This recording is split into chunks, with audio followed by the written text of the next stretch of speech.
Bhagavad Gita, capítulo 14, texto 25.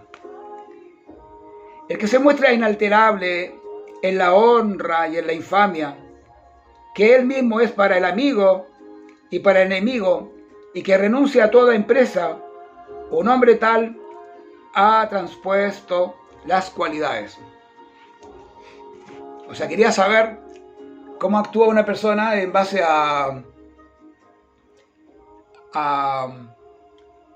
que se ha liberado de las modalidades. Bueno, aquí hay un ejemplo muy claro. Esto lo está explicando claramente Krishna, ¿no? El que se muestra inalterable en la honra y en la infamia, que él mismo es para el amigo y para el enemigo, y que renuncia a toda empresa, un hombre tal ha transpuesto las cualidades. Se refiere a las cualidades, a las modalidades de la naturaleza material, a la ignorancia y la pasión y la bondad. Una persona que ha superado ese tipo de cosas automáticamente se sitúa en la trascendencia. ¿Qué es la trascendencia? La trascendencia es todo lo que está más allá de lo que conocemos en el mundo material, de las reglas impuestas en el mundo material, de las actividades animales que llevamos, porque somos animales. No es que nosotros porque las cosas que hacemos las hacemos porque somos malos. No. La persona mata, come carne, toma drogas y todo ese tipo de cosas, no es porque es malo, es porque es un ser humano. Y se va guiando por lo que está viviendo, por lo que le ha enseñado la vida. Si te mueves en un ambiente de drogadictos, vas a probar drogas. Si te mueves en un ambiente de alcohólicos, vas a probar alcohol. Si te mueves en un ambiente de gente carnívora o omnívora, te vas a hacer carnívoro o omnívoro.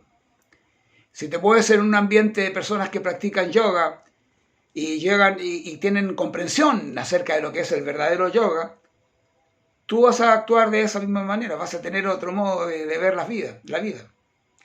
Y no te va a ser tan difícil comprender. Ahora también te puedes meter en un grupo de yoga en el cual esas cosas se obvian. Yo he puesto mensaje, una vez puse un mensaje en el Facebook, en una página de estas de yoga, y le puse a una persona que lleva 10 años, que hace 10 años que practica yoga y sigue comiendo carne, no entendió nada. Y me parecieron 300 insultándome. Porque decía, no, que no tiene nada que ver el yoga con la comida, no tiene nada que ver. Bueno, ya está, le enseñaron que el yoga no tiene nada que ver con la comida. Bueno, está bien.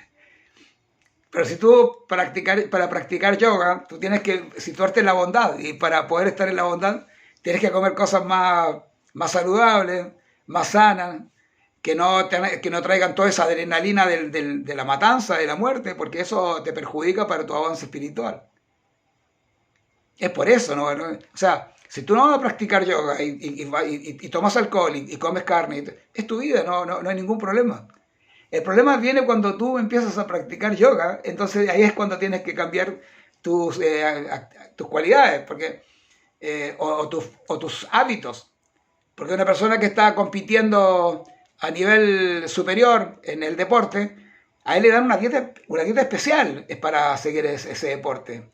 Y sigue también una rutina de horarios y todas esas cosas. Para cualquier disciplina, uno tiene que seguir ciertos parámetros. Y en el yoga es importante la meditación, la alimentación, el conocimiento. Es por eso. Bueno, Jai, Hare Krishna, Namaste.